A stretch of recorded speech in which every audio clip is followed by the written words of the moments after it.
Selamat pagi kepada rekan-rekan sekalian. Saya Nares Faisal Mubarak bersama rekan saya Eki Kurniawan Permana dari program studi Ilmu Komunikasi Bina Sarana Informatika. Hari ini kami akan mempresentasikan matriks analisis pengembangan diri dan profesional dengan studi kasus nyata penanganan krisis isu kualitas BBM Pertalite tahun 2022 oleh PT Pertamina Persero. Sebagai BUMN energi terbesar, Pertamina sempat menghadapi gelombang keluhan massal di media sosial yang menyebut Pertalite menjadi lebih boros pasca kenaikan harga.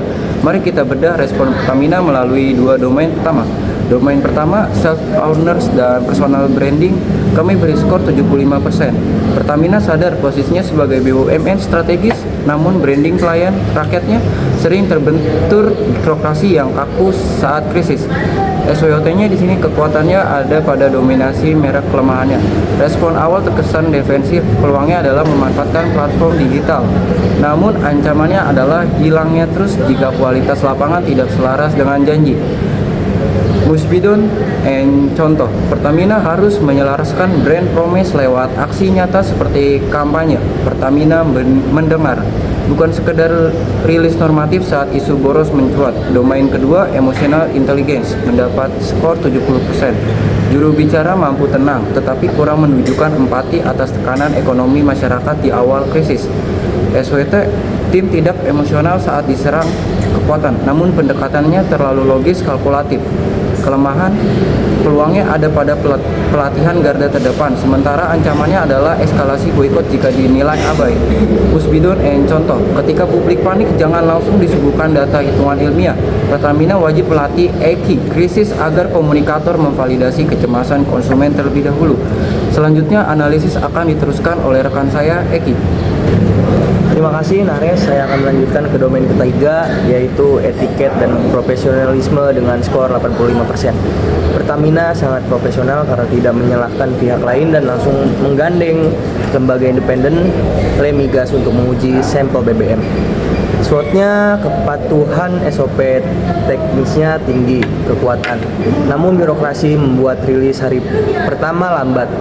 Peluangnya adalah mempublikasikan SOP pengawasan kualitas dan ancamannya adalah kelalaian oknum SPBU yang bisa merusak citra pusat. Musbidon dan contohnya, Pertamina sukses membuka pintu lab pengujian ke publik. Ke depan alur persetujuan rilis informasi harus disederhanakan agar respon profesional bisa lebih cepat. Domain keempat, komunikasi interpersonal dan persuasi. Kami beri skor 75% karena Pertamina sangat kuat meyakinkan regulator, tetapi narasinya ke masyarakat terlalu teknis. SWOT-nya, lobby instansi pemerintah sangat kokoh, kekuatannya, namun penggunaan istilah kimia seperti RON sulit dipahami awam. Peluangnya adalah menggandeng influencer otomotif dan ancamannya publik beralih ke kompetitor. Musbidon and contohnya adalah ubah message framing. Saat mengklarifikasi isu Pertalite menguap, gunakan visualisasi sederhana atau video edukasi ringan yang mudah dicerna masyarakat awam. Domain kelimanya itu adaptasi lintas budaya, mendapat skor 80%.